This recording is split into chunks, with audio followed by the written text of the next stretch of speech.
पिया के प्यार बड़ा भावे सखी, अपना ही हाथ खिलावे सखी।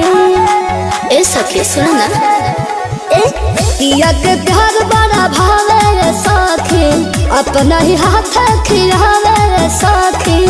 ओहो सुता के अपने जागत रहेले कि हमारो पियावा पता देनवा बेनवा हकत रहेले कि हमारो पियावा पता देनवा बेनवा हकत रहेले।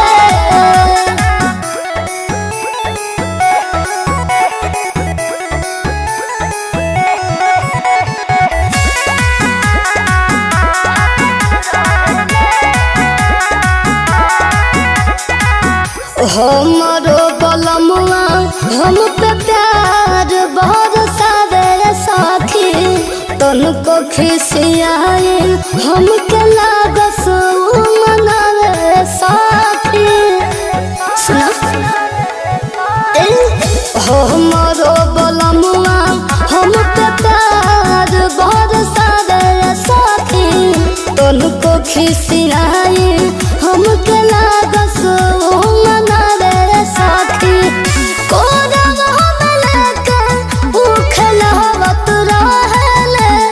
हमारो पियावा पता रे नवा बेनवा हकत रहेले कि हमारो पियावा पता रे नवा बेनवा हकत रहेले।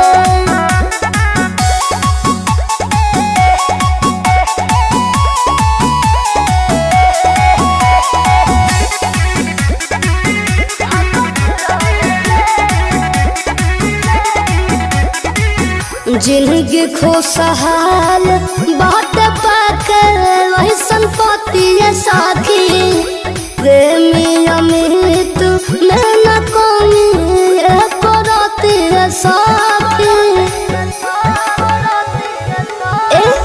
जिंदगी खुशहाल बात पाके वही संपत्ति साथी, प्रेमी अमित में न कमी साथी। एही से तमाम हमर भावत रहेले, हमरो पियावा पता रे नवा बेनवा हकत रहेले कि हमरो पियावा पता रे नवा बेनवा हकत रहेले।